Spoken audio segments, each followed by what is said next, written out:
c'est Coco346758. On se retrouve sur une vidéo pour comment fabriquer un télérupteur. Donc on va faire quelques tests pour que vous puissiez comprendre à quoi sert un télérupteur. Et ensuite, on verra comment le fabriquer. Donc pour le premier test, il vous suffit d'une plaque à essai, ou alors vous pouvez faire quelques soudures ou relier avec des fils. Une pile de volts, une diode avec une résistance ou alors une ampoule, c'est vous qui voyez. Donc moi je vais utiliser la diode à la résistance parce qu'on voit mieux après à travers la caméra.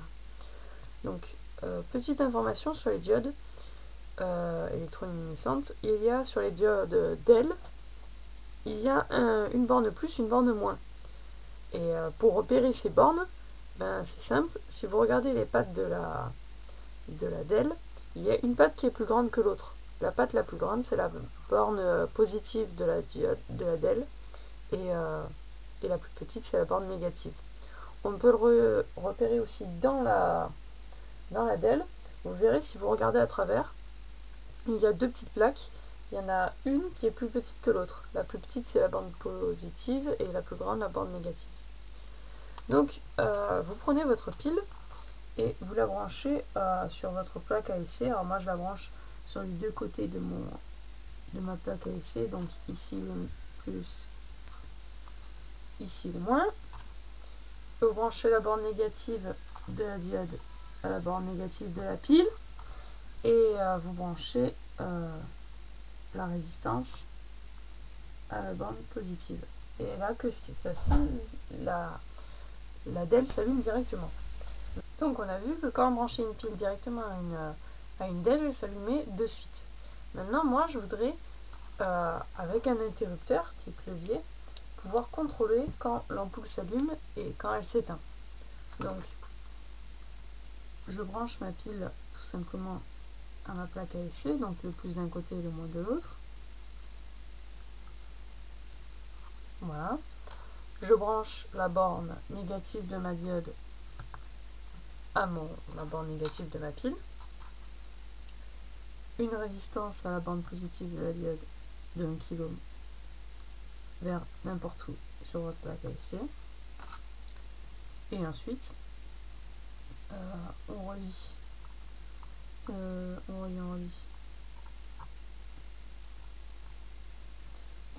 une des bornes de l'interrupteur à la résistance.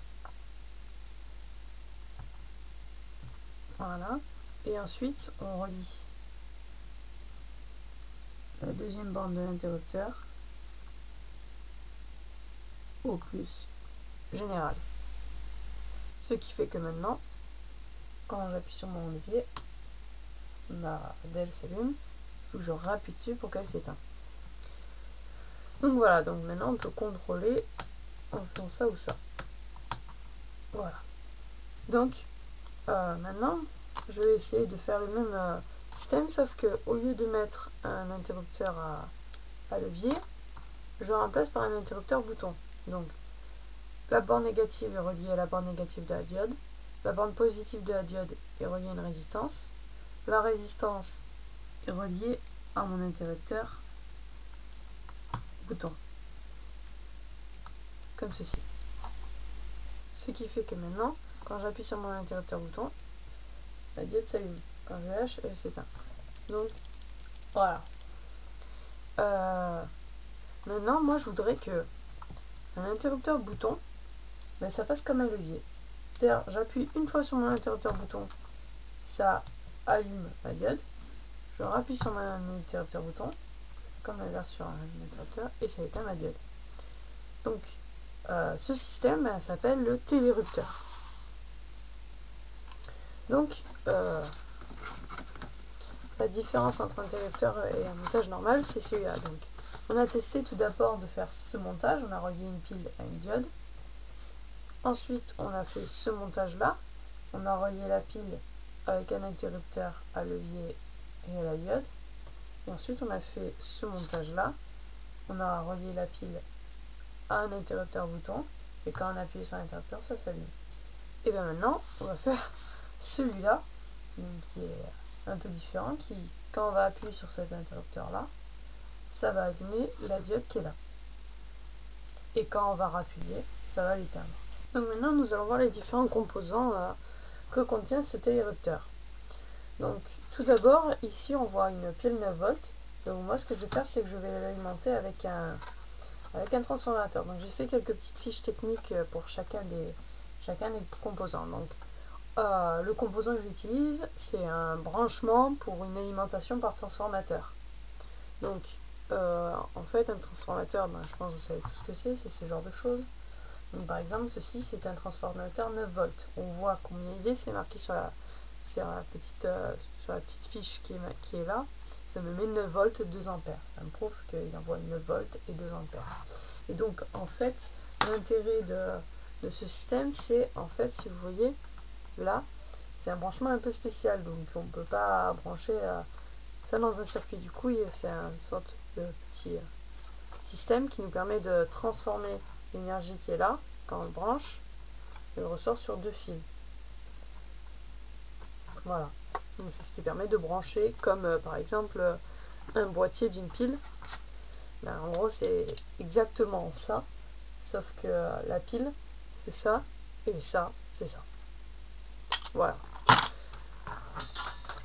Donc, ça, c'est pour notre premier composant qui va aller là. Ensuite, un autre composant important, c'est l'interrupteur bouton. Donc, le schéma d'un interrupteur bouton, c'est celui-ci, d'accord? Donc, c'est un interrupteur bouton poussoir. Moi, j'utiliserai celui-là, parce que je le trouve assez beau. Ensuite, il nous faudra une diode. Donc, ce sera notre diode témoin. Donc, comme j'ai dit tout à l'heure, sur la diode, il y a un côté positif, un côté négatif. Il faut le repérer suivant la longueur des pattes. Aussi, le schéma d'une diode, c'est celui-là. La borne positive se trouve de ce côté de la diode, la borne négative de celui-là. Voilà pour la diode. Ensuite, l'un des composants les plus importants, c'est un NE555. Donc dans ma dernière vidéo, on en avait déjà vu. Donc là, j'ai un peu fait une fiche technique pour que vous compreniez. Donc un NE555, ça ressemble à ça, d'accord? Donc vu de haut, donc c'est ce que vous voyez ça. Donc j'ai numéroté les pattes de façon à ce que vous puissiez savoir de quelle patte je parle, parce que chaque patte dans un NE555 a un numéro. Donc 1, 2, 3, 4, c'est dans le même ordre, 1, 2, 3, 4, etc. etc. Donc pour repérer ce numéro, il y a un petit encoche qui s'appelle un détrompeur, là. Et donc on le retrouve aussi sur le NE555. Le schéma d'un NE555, c'est celui-là. Donc vous retrouvez le même en dessous avec les numéros en fait qui correspondent au numéro des pattes. D'accord? Donc c'est 7, 6, 2, 1, 5, 3, 8, 4. Voilà. Donc de toute façon vous verrez un schéma à la fin de la vidéo. Ensuite, des résistances. Donc il y a en tout 4 résistances, de là, de là. Donc 2 résistances de 10 kΩ, une de 100 kΩ et une qui fait à peu près 470 ohms.